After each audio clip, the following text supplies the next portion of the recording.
As notícias que nós recebemos do Porto nas últimas décadas, podemos dizer, não são muito animadoras. Esta é uma cidade que tem perdido, as pessoas têm sentido que tem perdido dinamismo, tem perdido iniciativa.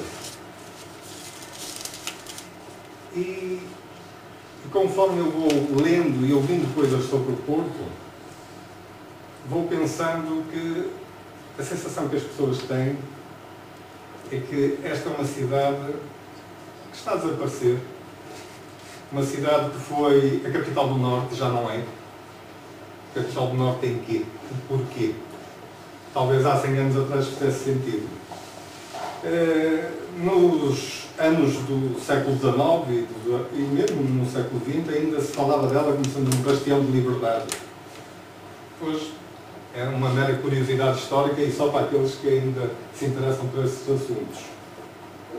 O Porto é uma cidade que está desaparecendo, está-se a tornar uma cidade média. Medíocre, será? Eu recordo-me há muitas décadas atrás já se falava disso a propósito da cidade de Coimbra.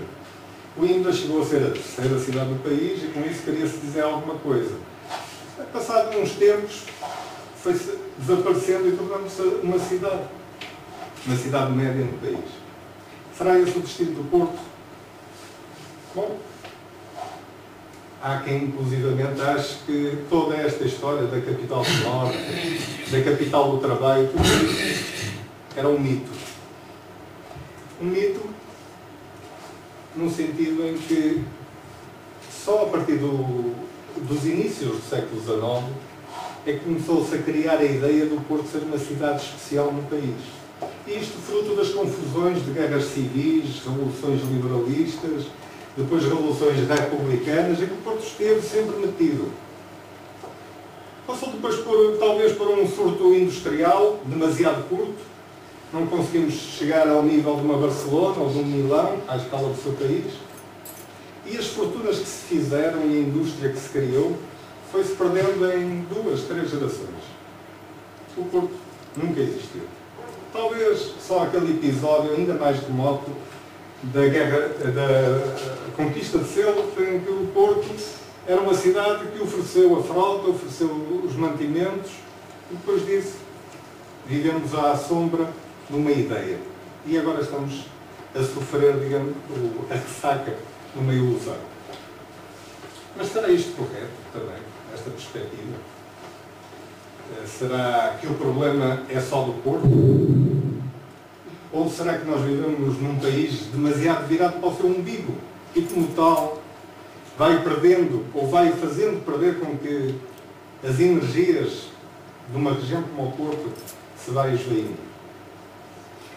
Não vou agora entrar em detalhes históricos nem macroeconómicos, mas recordo-me que ainda vai há 1 ano ou 2, a propósito aqui do aeroporto de Sá Carneiro, que sofreu obras de melhoramentos e alargamento e até ganhou prémios internacionais, começou a constar que iriam-se desviar voos para Lisboa, voos internacionais, voos charter que nem podiam se instalar cá como queriam para trazer turistas. Tudo isso porquê?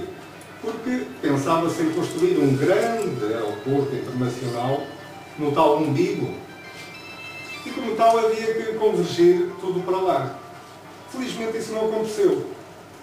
Porque uma das coisas boas que tem-se passado nesta cidade ao longo dos últimos anos, precisamente,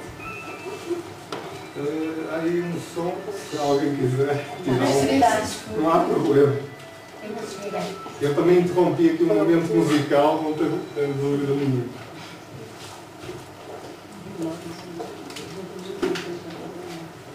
Eu estava a dizer, a parte turística, que é uma das grandes dinâmicas atuais nesta cidade, seria gravemente prejudicada. E eu ainda me recordo, quando era adolescente, que a época dos turistas era mais ou menos como a das andorinhas. Tinha uma data marcada e havia uma data em que eles desapareciam. Só não durava tanto tempo. Não ficavam aqui muito tempo. Não. O turista ainda hoje é um bocado assim, se calhar. Vai às Cabos do Porto beber uns copinhos, passeia-se pelas cidades onde há uns belos pontos de vista para tirar fotografias ao Casario e ao Rio, visita meia dúzia de igrejas e depois põe-se a questão: e o que é que eu estou aqui a fazer? Que já não há mais nada a fazer.